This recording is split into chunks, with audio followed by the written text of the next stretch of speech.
ये कहानी है मेरी पुरानी बाइक की, जो पिछले 5 सालों से कहाँ, कैसे और किस हालत में खड़ी है, इस बात का मुझे कोई अंदाज़ा नहीं था। अगर आपके पास भी कोई पुरानी बाइक है जो काफ़ी सालों से ख़राब खड़ी है और आप चाहते हैं कि वो एकदम नई जैसी या फिर थोड़ी मॉडिफाई हो जाए, तो ये कहानी आपके बहुत काम आएगी।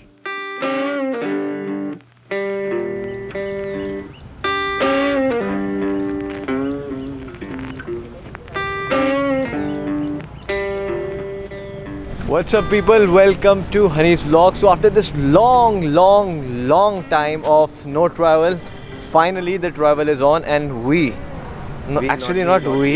only me, he's not coming with me, but I am going on a solo bike trip. तो बेसिकली पॉइंट ये है कि एक नई मैंने बाइक अपनी मॉडिफाई कराई है। ख़राब थी बाइक और इसको ठीक कराया। ख़राब नहीं थी बाइक, डेड बाइक को I restored the dead bike. तो इस बाइक में I am gonna do the solo trip because Pandey है नहीं, अकेले गाड़ी में जाना डजंट मेक एनी सेंस। भाई हम तो कहेंगे all the best for the journey. अच्छा, पहली सोलो ट्रिप है तेरी बाइक पे सोलो ट्रिप है। वैसे तो खैर हाँ, जिंदगी तेरी सोलो हो गई है लेकिन फिर भी मतलब ध्यान रखियो, सेफ्टी ड्राइव करियो। अच्छा, ज़्यादा इंपॉर्टेंट है। बाइक से पहली बार जा रहा है, वो भी पहाड़ों में जा रहा है, वो भी जो लाश बन चुकी थी बाइक, उसको लेके जा रहा है। तो वो ना तो बाइक का भरोसा है, ना बाइक का भरोसा, ना अपना भरोसा है। रोड पे लोगों का तो भरोसा वैसे ही नहीं कर सकते यहाँ पे। तो मैं निकल चुका हूँ अपनी solo bike trip to Mussoorie पे। पर इससे पहले हम मसूरी पहुंचे, मैं आपको ले जाता हूँ फ्लैश बैक में, जब मैं प्लान कर रहा था ये सोलो ट्रिप। अब प्रॉब्लम ये थी कि अकेले गाड़ी लेके ट्रैवल करना है थोड़ा हेक्टिक, तो मैंने सोचा कि क्यों ना एक सोलो बाइक ट्रिप हो जाए। अब ऐसी ट्रिप के लिए सबसे पहले मेरे को चाहिए थी एक बाइक, तो मेरा ध्यान गया मेरी पुरानी खड़ी खटारा बाइक पे। So just have a look at the condition of this bike, man. It hasn't been used since last 2 years. Just have a look. What I'm trying to do today is I'm going to try and start this bike which hasn't been used since last 2 years. So this is his challenge. अब इस bike को start करने के लिए मुझे सबसे पहले चाहिए था पेट्रोल, पर पेट्रोल डाल के भी ये सालों से खड़ी बाइक स्टार्ट हो जाए, इस बात की कोई गारंटी नहीं थी। ये कौन सी टेक्निक है भाई? मैंने भी अपना पेट्रोल पंप का खोलने का सपना पूरा कर लिया आज। भाई बहुत ही सही है, तो तूने बड़े सही टेक्निक से निकाली। और स्टार्ट होगी है भाई, मैकेनिक तो मैं भी नहीं हूँ। स्काई शर्मा और मेरे काफी ट्राई करने के बाद भी ना तो हमारी बाइक स्टार्ट हुई और ना उसमें किसी तरीके का करंट दिखा। मैकेनिक को ही दिखाना पड़ेगा। एक बार आई तो थी बिजली, भाई सब फॉल्ट ही है। अगली सुबह होते ही मेरे दो दोस्त श्याम और सतेंद्र की मदद से मैं ले गया अपनी बाइक को मैकेनिक राहुल के पास।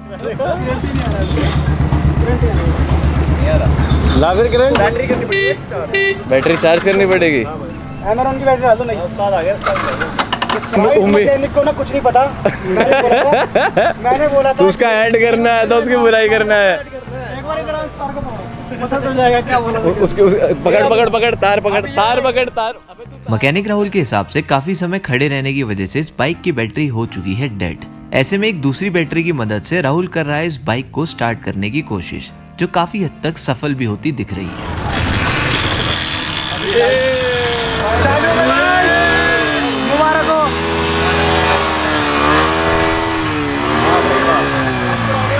वाह भाई वाह।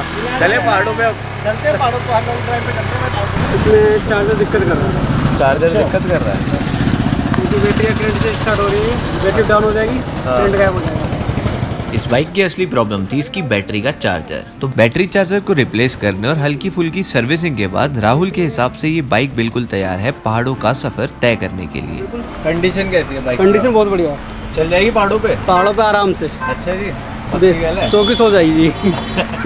अब राहुल की बात का भरोसा कह लो या फिर अपनी बाइक पे कॉन्फिडेंस, पर मैं निकल पड़ा हूँ अपनी इस बाइक को लेकर कुछ नए एडवेंचर्स और कुछ नई जगहों की खोज में। It's a fine morning, 8 o'clock in the morning. I'm ready to go to Mussoorie. और मसूरी जाने का मेरा सबसे बड़ा कारण ये है कि I'm gonna stay there for at least 20 days. So it's gonna be work from hill. Though as such I don't have much work, but feeling तो ले ही सकते हैं भाई।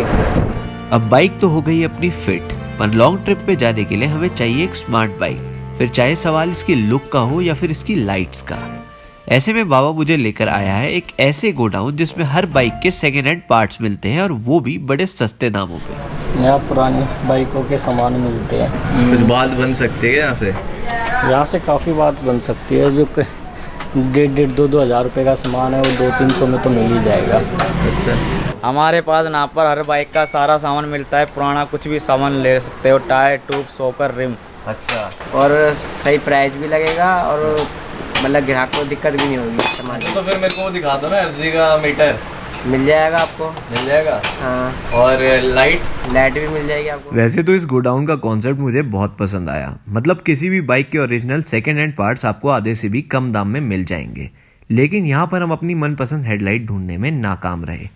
ऐसे में हम आए हैं बाइक की सबसे सस्ती कही जाने वाली मंगोलपुरी मार्केट में, जहाँ एफजी वर्जन 2 की हेडलाइट्स के साथ साथ हम लगवा रहे हैं इसमें projector headlamp.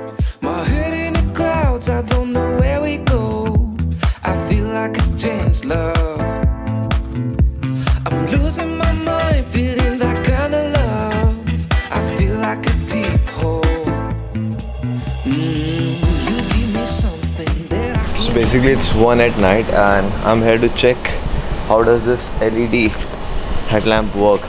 There's no doubt in my mind that it looks beautiful, but the only doubt is whether it's gonna work on mountains in the dark or not. So let's check how the beam works.